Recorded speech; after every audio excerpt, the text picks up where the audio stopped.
देखिए बच्चों, अपन लोगों ने इनकम टैक्स के अंदर रेजिडेंशियल स्टेटस चैप्टर है, अपन उसका एक क्विक रिवीजन वीडियो बना रहे हैं और उसको देखते हैं कि अपन ने इसमें क्या क्या प्रोविजंस को क्या किया पढ़ा था। देखिए सबसे पहले अपन को ये देखना होता है कि अगर कोई पर्सन 10 लाख रुपए इंडिया में भी कमा रहा है, प्लीज आवाज नहीं क्लास में, और 10 लाख रुपए क्या आउटसाइड इंडिया भी कमा रहा है, तो नाउ एक क्वेश्चन उठता है कि कितनी इनकम पे इंडिया में टैक्स लगेगा। क्या 10 लाख पे टैक्स लगे या 20 लाख पे लगे?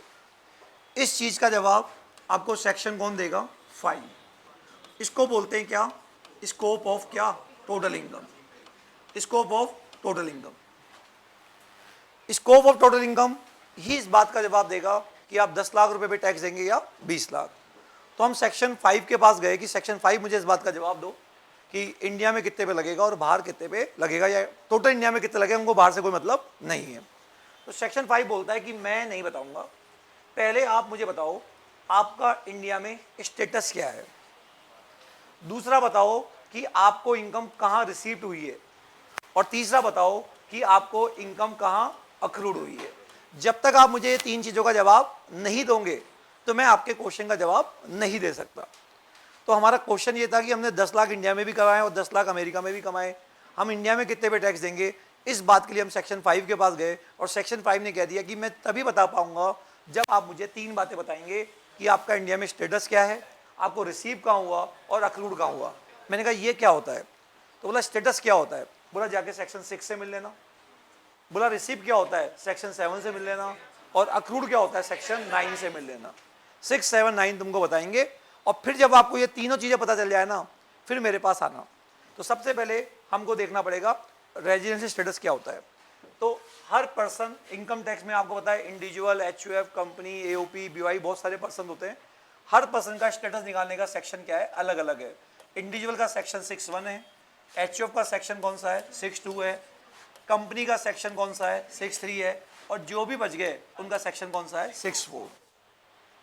इंडिविजुअल जो होता है उसके 2 स्टेटस होते हैं, वो रेजिडेंट है या नॉन रेजिडेंट। प्लीज मेरे साथ ना रिपीट करें, ठीक है। जो एचयूएफ होता है उसके भी 2 स्टेटस होते हैं, रेजिडेंट या नॉन रेजिडेंट।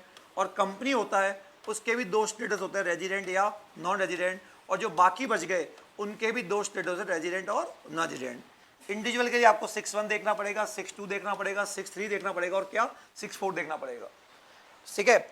अब अगर इंडिविजुअल सेक्शन 6(1) के अंदर 2 कंडीशन होती है, 6(1)(a) और एक होता है कौन सा? 6(1)(b). अगर दोनों में से एक भी कंडीशन क्या कर दे? पूरी कर दे, तब तो इंडिविजुअल क्या कहलाता है? रेजिडेंट कहलाता है। और अगर दोनों ही पूरी ना करे तो बताओ वो क्या कहलाता है? Non resident. अगर नॉन रेजिडेंट कहलाता तो बात वहीं खत्म हो जाएगी। अगर वो क्या कहलाता है बच्चों? रेजिडेंट। रेजिडेंट कहलाता है। तो हम फर्दर देखते हैं कि रेजिडेंट वो क्या ऑर्डिनरी रेजिडेंट है या रेजिडेंट वो क्या है? Not ordinary resident. इसके लिए आपको सेक्शन 6(6) देखना पड़ेगा, या आपको फर्दर 2 कंडीशन देखनी पड़ेगी। इसी तरह से जो एचयूएफ होता है उसके भी बच्चों अगर वो रेजिडेंट निकल के आता है तो हम फर्दर देखते हैं कि एचयूएफ आरओआर है या एचयूएफ क्या है? आरएनओआर है। बाकी जो पर्सन हो गए उनके 2 ही स्टेटस होते हैं, वो आरओआर आरएनओआर नहीं होते, ठीक है। अब आपको कैसे पता चलेगा कि इंडिविजुअल रेजिडेंट है या नॉन रेजिडेंट? इसके लिए बच्चों यहाँ पे आपको सेक्शन 6(1) के अंदर क्या दे रखी है? 2 कंडीशन दे रखी है। तो सबसे पहले बच्चों आपको पता होना चाहिए इंडिविजुअल के 3 स्टेटस होते हैं, या तो रेजिडेंट है या नॉन रेजिडेंट। अगर वो रेजिडेंट है तो आरओआर है या आरएनओआर। एचयूएफ के भी 3 होते हैं, पहले रेजिडेंट या नॉन रेजिडेंट। अगर नॉन रेजिडेंट तो बात वहीं खत्म हो जाएगी। अगर वो क्या निकल के आता है? रेजिडेंट, तो ऑर्डिनरी है या नॉट ऑर्डिनरी। जो बाकी लोग होते हैं उनके 2 स्टेटस होते हैं, रेजिडेंट या नॉन रेजिडेंट, और रेजिडेंट और नॉन रेजिडेंट। बच्चों हम ये क्यों पढ़ते हैं स्टेटस निकालना? बच्चों हम इसलिए पढ़ रहे हैं क्योंकि हमको टोटल इनकम निकालनी है। क्या निकालनी है बच्चों? Total income. और जब तक हमको टोटल इनकम निकाल नहीं पाएंगे जब तक कि हमको स्टेटस पता नहीं है। बच्चों स्टेटस हर साल निकाला जाता है, हर साल ये चेंज हो सकता है। हर व्यक्ति के लिए निकालने का तरीका क्या है? अलग अलग है। बच्चों एक विदेशी आदमी भी इंडिया का रेजिडेंट हो सकता है, और एक देशी आदमी क्या हो सकता है? Non resident. ऐसा कुछ नहीं है कि हम फॉरेनर है तो हमेशा एनआरआई कहलाएंगे, या हम इंडियन है तो हमेशा रेजिडेंट कहलाएंगे, ऐसा नहीं है। देशी हो या विदेशी हो, ये डिपेंड करता है। जिसने भी सेक्शन 6(1) की कंडीशन को क्या कर दिया? पूरा कर दिया, तो बताओ उस इंडिया का क्या कहलाएगा? रेजिडेंट कहलाएगा, ठीक है। तो सबसे पहले इंडिविजुअल के लिए दो कंडीशन है, कौन कौन सी, एक तो है 61A और एक कौन सी है बच्चों 61B। अगर आप रिलेवेंट प्रीवियस ईयर में, बच्चों जिस साल की इनकम निकालते हैं उस साल को बोलते हैं रिलेवेंट प्रीवियस ईयर, ठीक है। तुम्हारा भी दिसंबर में एग्जाम लगेगा, तो बताइए दिसंबर का एग्जाम का मतलब है कि तुम्हारे एग्जाम में क्वेश्चन आएंगे 21 22 के, है ना। दिसंबर में जिन बच्चों के एग्जाम लगेंगे तो 21 22 क्वेश्चन आएंगे, आपको इस साल का स्टेटस पूछा जाएगा, इस साल को बोलेंगे रिलेवेंट प्रीवियस ईयर, और इसके जो पहले वाले साल होते हैं उसको सिंपली क्या बोलेंगे, प्रीवियस ईयर। अगर कोई भी पर्सन रिलेवेंट प्रीवियस ईयर में 182 डेज या उससे ज़्यादा है तो बताओ वो इंडिया का क्या कहलाएगा, रेजिडेंट। चाहे पहले वो 0 दिन था, तो देशी हो या विदेशी हो, कोई भी अगर इतने दिन इंडिया में रहता है तो बताओ वो इंडिया का क्या कहलाएगा, रेजिडेंट। अगर मान लो आप ये वाली कंडीशन पूरी कर देते हो तो अच्छी बात है, अगर मान लो ये पूरी नहीं करते तो एक कंडीशन और है कि रिलेवेंट प्रीवियस ईयर में आप कितने दिन रहे हो, 60 डेज या उससे ज़्यादा, और उसके जस्ट पहले के 4 साल, कोई से भी नहीं, जस्ट पहले के 4 साल, 20 21 19 20 18 19 17 18, इन चारों सालों में कुल मिलाकर अगर आप 365 दिन इंडिया में रहे हो तो बताओ इंडिया के क्या कहलाओगे, रेजिडेंट, ठीक है। अगर आप रेजिडेंट निकल के आ गए तो हम फर्दर देखेंगे बच्चों, फर्दर देखेंगे कि वो रेजिडेंट ऑर्डिनरी है या नॉट ऑर्डिनरी। तो बच्चों यहाँ पे ऑर्डिनरी और नॉट ऑर्डिनरी के लिए कह रखा है, जैसे मान लो आपको 21 22 का स्टेटस निकालना है, तो 21 22 क्या हो गया बच्चों, जैसे फॉर एग्जाम्पल बच्चों 14 5 का आपको स्टेटस निकालना है, प्रीवियस ईयर 14 15, तो ये हो गया रिलेवेंट प्रीवियस ईयर। अगर आप इस साल यहाँ रेजिडेंट निकलते हो तो हमको फर्दर देखना होता है कि आप ROR हो या RNOR। अगर इस साल को छोड़कर जस्ट पहले के ये जो 10 साल है, जस्ट पहले के जो 10 साल है, अगर आप 2 बार सेक्शन 61 की कंडीशन पूरी कर चुके हो, 2 बार आप इंडिया में 182 दिन हो या 182 प्लस 60 प्लस 365 हो, तो आपने ये वाली कंडीशन क्या कर दी बच्चों, पूरी कर दी। और पिछले 7 सालों में 1 2 3 4 5 6 7 इनका टोटल मिला के अगर आप इंडिया में 730 दिन या उससे अधिक हो, तो बच्चों आपने अगर दोनों कंडीशन पूरी कर दी तो लॉ क्या बोलता है कि आप क्या कहलाओगे, ROR कहलाओगे। क्या कहलाओगे बच्चों, ROR। अगर आप केवल एक ही करते हो तो RNOR, केवल ये वाली करते हो तो भी RNOR, अगर दोनों ही नहीं करते हो तो भी क्या कहलाओगे, RNOR। NRI मत बोलना, ठीक है। ये किसका स्टेटस निकालना सीखा आपने, इंडिविजुअल का। लेकिन बच्चों वैसे हम इंडिविजुअल के लिए, है ना, दो कंडीशन देखते हैं रेजिडेंट और नॉन रेजिडेंट के लिए, 182 वाली और 60 और 365 वाली। लेकिन अगर आप 4 प्रकार के व्यक्ति, 3 प्रकार के व्यक्ति हो, 1 2 3, तो बताओ उस केस में केवल 182 डे वाली कंडीशन देखी जाती है, 60 वाली कंडीशन नहीं देखी जाती। पहला है individual Indian citizen living India for employment purpose. अगर आप बाहर टूरिस्ट के लिए गए हो, विजिटिंग के लिए गए हो, वो नहीं आएगा, केवल किसके लिए बच्चों, एम्प्लॉयमेंट पर्पज। एम्प्लॉयमेंट का मतलब होता है सेल्फ एम्प्लॉयमेंट और अंडर एम्प्लॉयमेंट। अगर आप बाहर बस गए खुद के व्यापार के लिए या जॉब के लिए, दोनों यहाँ पे आएगा। Individual Indian citizen living India as a crew member of Indian ship, जो इंडियन शिप के जहाज के सदस्य होते हैं, ठीक है, उनके लिए भी हम 182 वाली कंडीशन देखते हैं, 60 वाली कंडीशन नहीं देखते। इंडिविजुअल इंडियन सिटीजन या इंडियन ओरिजिन, इंडियन ओरिजिन यानी कमिंग इंडिया, यहाँ पे था वो जा रहा है, यहाँ पे क्या वो आ रहा है, और क्या विजिटिंग पर्पज, क्या विजिटिंग पर्पज। तो बताइए इसके लिए भी कौन सी कंडीशन देखते हैं, 180 डेज बच्चों। लेकिन यहाँ पे रिसेंटली क्या आया है, अमेंडमेंट आया है। अगर आप 182 वाली कंडीशन पूरी कर देते हो जब तो अमेंडमेंट अप्लाई नहीं होगा। अगर 182 दिन से आप कम हो, क्या हो बच्चों, कम हो, ठीक है, और ये वाली सिचुएशन है, इसमें नहीं आया अमेंडमेंट, इसमें आया, तो आप इंडिया में 182 डेज से अगर ज़्यादा हो जब तो ये वाला लग ही जाएगा, और फिर ROR और RNOR निकालने के लिए वो दोनों प्रोविजन लग जाएंगे, 2 आउट ऑफ 10 और 730 आउट ऑफ 7। लेकिन अगर आप 182 दिन से कम हो और आपकी other than foreign source total income, क्या बोला मैंने, other than foreign source total income अगर 15 लाख से ज्यादा है, वापस बोलो, देखो अगर आप 182 दिन हो जब तो ये प्रोविजन लगी गया, फिर ROR RNOR के लिए दोनों प्रोविजन लगा दें। लेकिन अगर आप 182 दिन नहीं हो तो बताओ एक प्रोविजन आया नया, कि पहले क्या प्रोविजन आया कि आप 182 दिन कम हो, नंबर 1 सिचुएशन ये है। नंबर 2 आपकी other than foreign source total income, क्या बोला मैंने, 15 लाख से क्या है, कम है, 15 लाख से, उस केस के अंदर आप इंडिया के रेजिडेंट माने जाओगे। अगर रिलेवेंट प्रीवियस ईयर में 120 दिन, क्या बोला मैंने, अगर इंडिया में थे और उसके जस्ट पहले के 4 सालों में 365 दिन अगर आप इंडिया में थे तो आप क्या माने जाओगे, रेजिडेंट। और जब 120 दिन के कारण आप रेजिडेंट माने गए हो तो हमेशा क्या कहलाओगे, RNOR। उस केस में हमको ये वाली कंडीशन चेक करने की जरूरत नहीं है। लेकिन अगर आप 182 दिन के कारण माने गए हो तब तो आपको देखना पड़ेगा ROR हो या RNOR हो। लेकिन 120 दिन वाली कंडीशन के कारण मारे गए हो तो हमेशा क्या कहलाओगे बच्चों, RNOR। ये बताओ आपको किसका स्टेटस निकालना सिखाया, इंडिविजुअल का। उसके बाद बच्चों HUF का स्टेटस निकालना बहुत आसान है, ठीक है। एचयूएफ के लिए हम क्या देखते हैं कि एचयूएफ का कंट्रोल और मैनेजमेंट बिजनेस का कहाँ है, इंडिया में, होली या पार्टली, तब तो रेजिडेंट है। अगर पूरा कहाँ है, बाहर है, तो क्या है बच्चों, नॉन रेजिडेंट। ठीक है, ठीक है। इसी तरह से जो फॉर्म वगैरह बच गए, अगर पूरा कंट्रोल इंडिया में है पार्टी तो रेजिडेंट, अगर पूरा बाहर है तो नॉन रेजिडेंट। एचयूएफ रेजिडेंट है नॉन रेजिडेंट है, कर्ता से कोई मतलब नहीं होता। लेकिन एचयूएफ बताओ, अगर नॉन रेजिडेंट तो बात वहीं खत्म।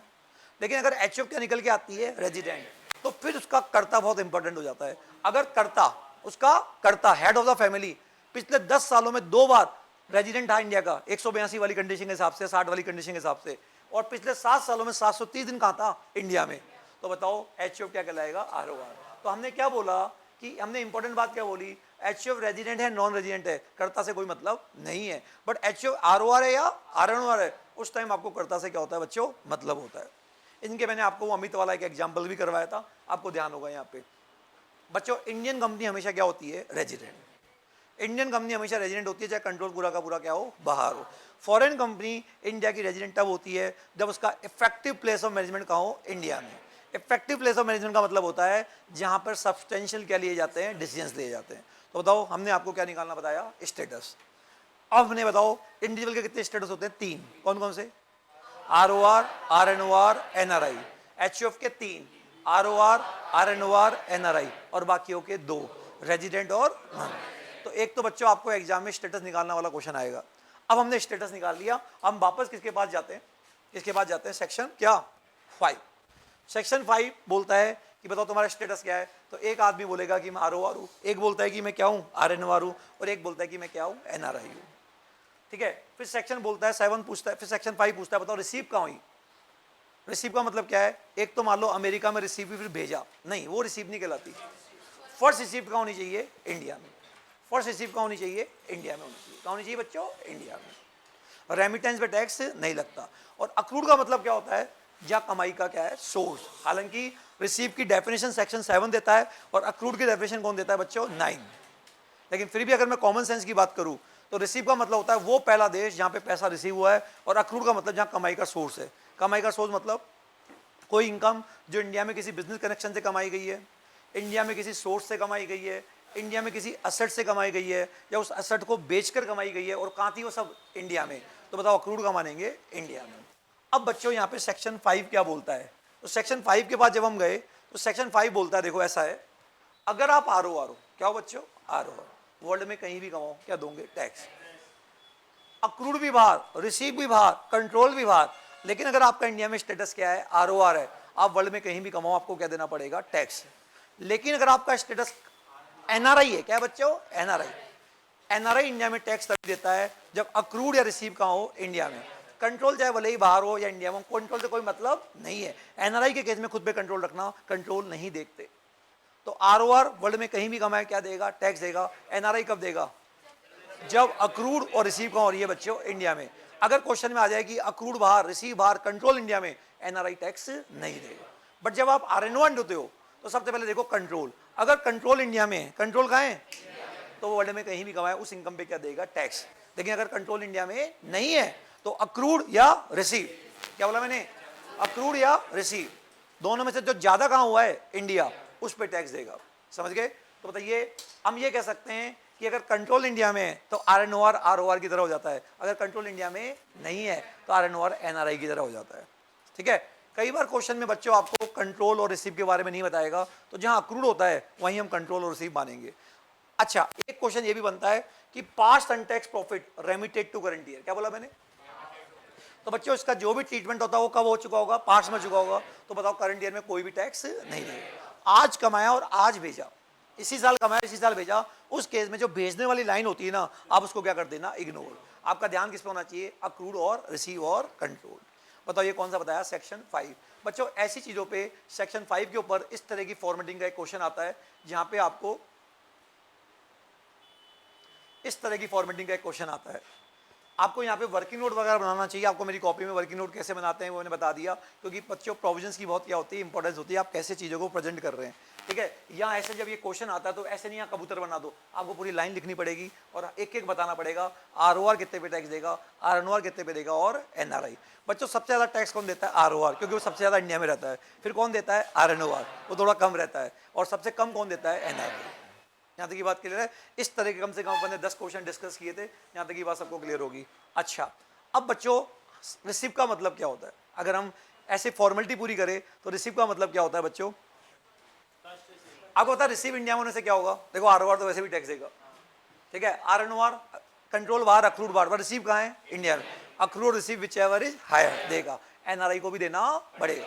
तो अगर रिसीव इंडिया में हो जाती है, रिसीव मतलब सेकंड रिसीव या फर्स्ट रिसीव, तो आपका स्टेटस कुछ भी हो आपको क्या देना पड़ेगा? टैक्स देना पड़ेगा। रिसीव कैश में भी हो सकती है और काइंड में भी। रिसीव होने के लिए वो इनकम भी होना क्या है? जरूरी है, ठीक है। अगर मान लो रिसीव अमेरिका में सब कुछ बाहर देकर इंडिया भेजा है, भेजने पे टैक्स नहीं लगता। अब होता है अक्रूड का मतलब क्या होता है? तो बच्चों अभी मैंने एक समरी बनाई, देखो समरी इंडिविजुअल अगर इन 3 प्रकार में आ रहा है तो 182 देखते हैं, 3 के अलावा कहीं और आ रहा है तो 60 और 182 वाली कंडीशन देखते हैं। चाहे ये वाला केस हो या ये वाला केस हो, आरओआर आरएनओआर के लिए दोनों कंडीशन देखते हैं। लेकिन अगर आप इंडिविजुअल हो, इंडियन सिटीजन हो, coming India for visiting purpose, अगर आप 182 वाली कंडीशन पूरी कर रहे हो, जब तो दोनों देखेंगे। अगर आप 182 वाली कंडीशन पूरी नहीं कर रहे और आपकी other than foreign source total income 15 lakh से क्या है? ज्यादा है, तो बताइए रिलेवेंट प्रीवियस ईयर में 120 दिन और उसके जस्ट पहले के 4 सालों में 365 दिन, तो बताओ आप इंडिया के रेजिडेंट कहलाओगे। उस केस में फिर ये देखिए केवल आरएनओआर बोलेंगे, आरएन। लॉजिक क्या था आपको बता दिया गया था कि लॉजिक उसके पीछे क्या था, ठीक है। फिर मैंने आपको ये पूरा बताया। और उसके बाद बच्चों सेक्शन 9, सेक्शन 9 के अंदर बच्चों टोटल 7 क्लॉज है। 1, Roman 2, Roman 3, Roman 4, Roman 5, Roman 6 और रोमन 7। टोटल कितने क्लॉज है? 7। देखो ये तो है जनरल। अक्रूड किसे कहते हैं बच्चों? कभी भी सेक्शन 9 ये नहीं बोलता कि टैक्स लगेगा, टैक्स, वो तो आप बोल देते हो। सेक्शन 9 तो ये बोलता है कि इंडिया में अक्रूड है या नहीं। अक्रूड होगा इंडिया में तो आपका स्टेटस कुछ भी हो, आपको इंडिया में क्या देना पड़ेगा? टैक्स। तो सेक्शन 9 कभी भी नहीं बोलता कि टैक्स लगेगा लगेगा, वो तो 5 बोलता है। सेक्शन 9 तो ये बताता है कि इनकम इंडिया में अक्रूड है या नहीं है। तो सेक्शन 5 बच्चों बोलता है कि अगर कोई इनकम इंडिया में किसी बिजनेस कनेक्शन से, किसी प्रॉपर्टी से, किसी असेट से या किसी सोर्स से कमाई जा रही है या किसी असेट को ट्रांसफर करके कमाई जा रही है और सोर्स कहाँ है बच्चों? इंडिया में, तो अक्रूड का मानेंगे इंडिया। बताओ अगर आप जॉब, आपको अमेरिका वाली गवर्नमेंट ने भेजा, इंडिया में भेजा, काम कहाँ कर रहे हो? इंडिया में। बताओ सर्विस कहाँ दे रहे हो? इंडिया में, तो अक्रूड का मानेंगे इंडिया। अगर आप जॉब बाहर कर रहे हो तो वैसे अक्रूड बाहर मानेंगे। लेकिन अगर इंडियन गवर्नमेंट, क्या बोला मैंने? अगर किसको? इंडियन जन को बाहर भेजे तो अगर लॉजिकल सोचा तो बाहर हुआ है, बट लॉ में स्पेशली लिखा हुआ है इसको अक्रूड का मानेंगे इंडिया में। हाउएवर ऐसे व्यक्ति को जो बाहर इंडिया के अलाउंस और पर्क्यूजेस मिलते हैं वो क्या होंगे बच्चों? एग्जेम्प्ट होंगे। 914 डिविडेंड, अगर किसी आदमी ने इंडियन कंपनी में पैसा लगाया है और इंडियन कंपनी उसको डिविडेंड दे रही है, चाहे इंडिया में इंडिया के बाहर, अक्रूड हमेशा कमाएंगे बच्चों इंडिया में। 3 इनकम बहुत इंपॉर्टेंट है, कौन सी? इंटरेस्ट, रॉयल्टी और टेक्निकल। बताओ इंटरेस्ट की इनकम कब होती है? जब आप किसी को लोन देते हो। रॉयल्टी की इनकम कब होती है? जब आप किसी को असेट देते हो। और टेक्निकोलॉजी की इनकम कब होती है? जब आप किसी को टेक्नोलॉजी देते हो, टेक्निकल फीस की इनकम। ये 3 इनकम है, इसके लिए लॉ में स्पेशली क्या बना हुआ है? प्रोविजन बना हुआ है ना। अब जैसे मान लो फॉर एग्जाम्पल ट्रंप है, ट्रंप ने इमरान खान को क्या दिया? लोन। ट्रंप ने इमरान खान को क्या दी? असेट्स। ट्रंप ने इमरान खान को क्या दी? टेक्नोलॉजी। और इमरान खान बदले में उसको क्या दे रहा है? इंटरेस्ट, रॉयल्टी और क्या? Technical fees. अब क्वेश्चन ये उठ रहा है कमा कौन रहा है? हम इमरान खान की बात नहीं कर रहे, किसकी बात कर रहे? ट्रंप। ट्रंप कौन सी इनकम कमा रहा है? इंटरेस्ट, रॉयल्टी और टेक्निकल। अब ट्रंप की इनकम को इंडिया में अक्रूड माने या ना माने वो डिपेंड करेगा इमरान खान पे। क्या बोला मैंने? इमरान खान। ट्रंप पे नहीं करेगा, ट्रंप पे, है ना। अब सपोज करो इमरान खान अगर गवर्नमेंट है, क्या है बच्चों? या इमरान खान मान लो इंडिया का रेजिडेंट है, या इमरान खान मान लो क्या है? नॉन रेजिडेंट है। अगर इमरान खान, तो मतलब इसका मतलब है कि ट्रंप ने जिसको लोन दिया वो भारत की सरकार है, या भारत का रेजिडेंट है, या भारत का क्या है? Non resident. अगर ये तीनों उस पैसे को, असेट को, टेक्नोलॉजी को यूज कहाँ करते हैं? इंडिया में, तो ट्रंप को बदले में जो इंटरेस्ट मिलेगा बताओ अक्रूड का मानेंगे इंडिया में। अगर ये तीनों बाहर यूज करते हैं तो अक्रूड इंडिया में नहीं मानेंगे। तो क्या बोला मैंने? ट्रंप ने जिसको लोन दिया, भारत सरकार, रेजिडेंट और नॉन रेजिडेंट, अगर ये तीनों उसको कहाँ यूज करते हैं? इंडिया में, तो वो इंटरेस्ट, ट्रंप की जो इनकम हुई उसको अक्रूड का मानेंगे इंडिया। अगर बाहर करते हैं तो नॉट अक्रूड। हाउएवर अगर ट्रंप ने भारत सरकार को दिया है और भारत सरकार उसको कहीं भी यूज करे, इंडिया या इंडिया के बाहर, हमेशा क्या मानेंगे? अक्रूड। फर्दर अगर ट्रंप ने एनआरआई को लोन दिया, क्या दिया बच्चों? किसके लिए? बिजनेस के लिए, और वो कहाँ यूज कर रहा है? इंडिया में, तो चाहे उसको कहाँ मानेंगे, अक्रूड।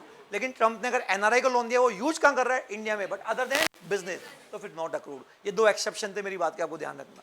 अच्छा, ट्रंप कह रहा है कि मैंने तो इमरान खान को लोन दिया, ये बताओ इंडिया कहाँ से आ गया बीच में, बताओ। इसके लिए एक एक्सप्लेनेशन क्लियर हुआ कि बताओ, एक एक्सप्लेनेशन क्या हुआ बच्चों, इंसर्ट हुआ कि ये 3 इनकम जो होती है ना, वो ट्रंप पे डिपेंड नहीं करेगी। किस पे डिपेंड नहीं करेगी, ट्रंप पे। ये एक्सप्लेनेशन आया कि इमरान ट्रंप का चाहे इंडिया में घर हो या ना हो, इंडिया में बिजनेस कनेक्शन हो या ना हो, उसने इंडिया में कोई सर्विस दी हो या ना दी हो, ये उस पर डिपेंड नहीं करेगा। किस पे डिपेंड करेगा, जिसको उसने पैसा दिया। और बच्चों, ये 4 इनकम ऐसी होती है जो इंडिया में अक्रूड नहीं मानते। पहला, अगर आप कुछ ऑपरेशन एनआरआई इंडिया में कर रहा है, कुछ इंडिया के बाहर कर रहा है, तो that part of the operation which are related to the Indian operation will be deemed to be accrued in India. एक एनआरआई जो इंडिया से गुड्स परचेज करता है for the purpose of export, America से कोई आदमी आया, इंडिया से माल खरीदा और अमेरिका में जाके उसको बेच दिया और प्रॉफिट कमाया, तो उसको इंडिया में अक्रूड नहीं माने। एक एनआरआई जो न्यूज बिजनेस में एंगेज है, किसमें एंगेज है बच्चों, इंडिया से न्यूज और व्यूज कलेक्ट करके अपने देश में रिलीज कर रही है, तो इंडिया में उसको इनकम को इसलिए अक्रूड नहीं मानेंगे कि खबरें कहाँ की थी, इंडिया। कोई मूवी की शूटिंग कहाँ हो रही है बच्चों, इंडिया में हो रही है और अमेरिका में रिलीज हो रही है, तो एनआरआई को इंडिया में मूवी की शूटिंग करने आता है, रिलीज कहाँ कर रहा है, अमेरिका में, तो अमेरिका वाली इनकम को केवल इस कारण से अक्रूड नहीं मानेंगे क्योंकि शूटिंग कहाँ हुई है, इंडिया में। आगे की बात सुनो यहाँ पे। तो बच्चों, मैंने आपको कौन कौन से सेक्शन पढ़ाए, 5, 6, 7, 9। बच्चों, इस चैप्टर में 4 प्रकार के क्वेश्चन आते हैं, 3 प्रकार के क्वेश्चन आते हैं। एक तो जैसे मैंने आपको क्वेश्चन मैंने आपको कम से कम 25-30 क्वेश्चन यहाँ करवाए थे। एक तो आता है स्टेटस निकालो, इसका प्रेजेंटेशन कैसे होता है, बहुत मायने रखता है बच्चों, ठीक है, स्टेटस निकालो। नंबर 2, एक इस तरह का क्वेश्चन आता है, ऐसी ऐसी इनकम हुई, आरओआर कितने पे टैक्स देगा, आरएनआर कितने पे देगा और एनआरआई कितने पे देगा। और एक बच्चों सेक्शन 9 पे आता है, क्या आता है बच्चों, 9 पे इस तरह के क्वेश्चन आएंगे सिचुएशन बेस्ड। बताइए कौन टैक्स देगा और कौन टैक्स नहीं देगा। अगर आप सीएमए के स्टूडेंट हो, आपके मॉड्यूल में एक सिंगल क्वेश्चन नहीं है किस पे, 9 पे, लेकिन आपको मैंने इसके कम से कम 8-9 क्वेश्चन कराए कि वो कैसे 9 पे होता है। तो देखो बच्चों, ये भी क्वेश्चन किसका है, 9 का। तो ऐसे 9 के क्वेश्चन आएंगे, आपसे सिचुएशन पूछेगा, बताओ है ना, इस इनकम को इंडिया में अक्रूड मानेंगे या नहीं मानेंगे। और ऑफ कोर्स जब इंडिया में अक्रूड होगी तो आपका स्टेटस कुछ भी, आपको क्या देना पड़ेगा, टैक्स। बताओ 3 प्रकार के क्वेश्चन पूछे जाएंगे, बताओ कौन कौन से। एक तो क्या आएगा, स्टेटस निकालना प्योरली, एक क्या आएगा, कौन टैक्स देगा, और एक किस पे, 9, आपको पहचानना है कि इंडिया में अक्रूड है, अगर इंडिया में अक्रूड होगी तो फिर टैक्स लगेगा या नहीं लगेगा। और एक बच्चों चौथा क्वेश्चन आता है मिक्स क्वेश्चन। मतलब मिक्स क्वेश्चन क्या आता है, आप स्टेटस भी निकालो, क्या बोलो मैं, तो स्टेटस तो एक ही निकल के आएगा, और फिर उस आदमी ने ये इनकम कमाई, तो डिपेंड करेगा स्टेटस के हिसाब से कि कितने पे टैक्स लगेगा। तो बच्चों, ये वाले क्वेश्चन कैसे हैं, स्टेटस भी निकालो, फिर ये बताओ कितने पे क्या देगा, टैक्स देगा। तो बताओ 4 प्रकार के क्वेश्चन कैसे बने, स्टेटस निकालो, दूसरा 3 स्टेटस दिए हैं, तीनों बताओ कौन कितने पे टैक्स देगा, और सेक्शन 9 के हिसाब से बताओ वो इंडिया में अक्रूड है, और एक क्या आएगा बच्चों, स्टेटस भी निकालो, स्टेटस तो एक ही निकल के आएगा, उसके हिसाब से बताओ क्या कि वो कितने पे टैक्स देगा और कितने पे टैक्स नहीं देगा। बात समझ में आ गई, समझ में आ गया होगा सब कुछ आपको, आया नहीं है आपको समझ में आ जाए। तो इस वीडियो को मैं यूट्यूब पे क्या कर रहा हूँ, अपलोड कर रहा हूँ, अगर अच्छा लगे तो सब्सक्राइब और क्या करना, लाइक करना। ठीक है, चलो ठीक है।